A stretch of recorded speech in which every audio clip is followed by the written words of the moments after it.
When I was 17, I went to a farm and lived on a farm for a year, and it changed my life.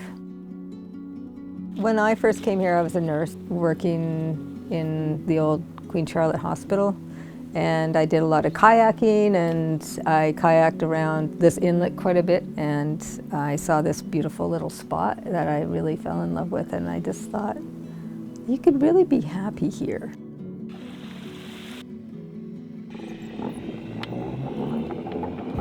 This farm is energy independent, and it's food independent, and it's in a really rich, lush place, so I think it's a great place to call home. I just like growing food. You know, it's as simple as that. I just love growing vegetables. They make sense.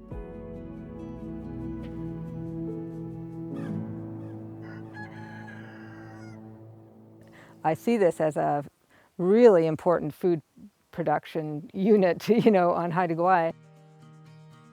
It's stupid to farm and live on an island. It really is, you know, and Laird will go on and on about how dumb it is. Everything is way more work.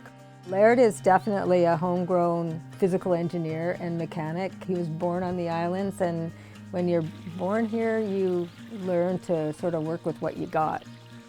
He took this old turbine generator that's 50 years old or something, and basically from scratch built this entire power system that powers the farm, and that got him really interested in generating power from natural sources, and that's where he came up with the title Powered Pump System.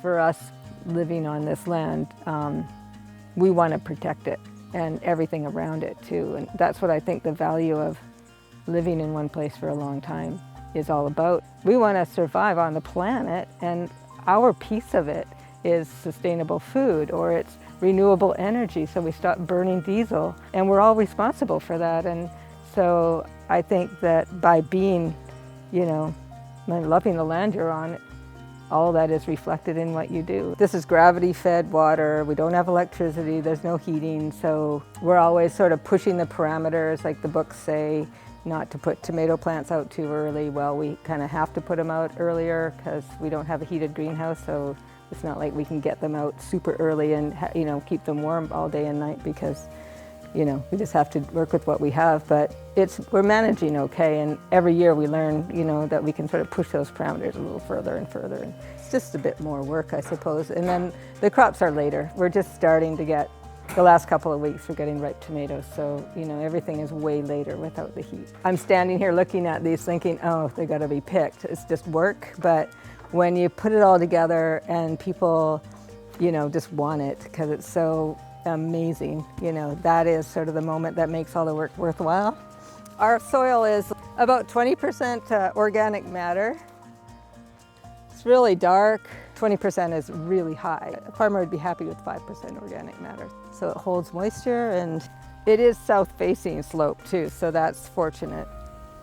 We've been here 27 years, so we've had hundreds of young people like through the worldwide opportunities on organic farms program, and we do apprentices every year, sometimes one, sometimes two.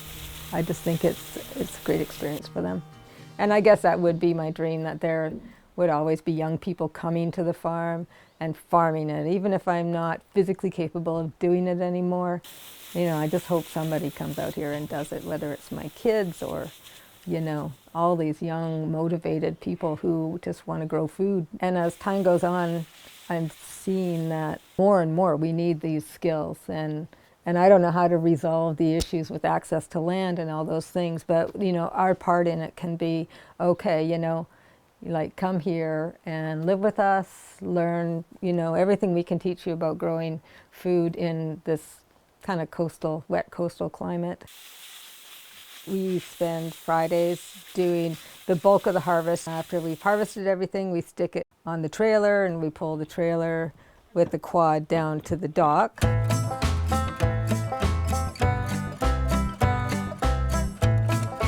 And then we load it all into the boat.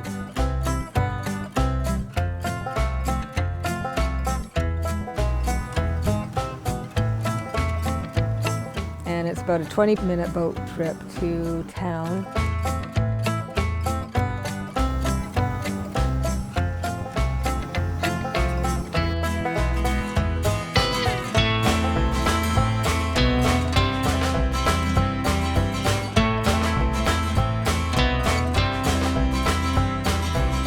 Once we get everything on the conveyor belt and it gets up to the top, then we throw it into the truck.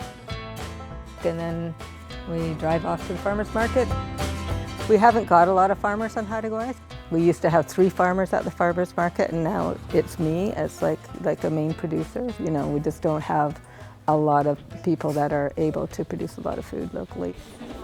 The glorious moment is when we put everything out on the table and there's piles of carrots and piles of beets and there's ripe tomatoes and there's lots of garlic and stuff, and that is sort of the moment where it feels really worthwhile.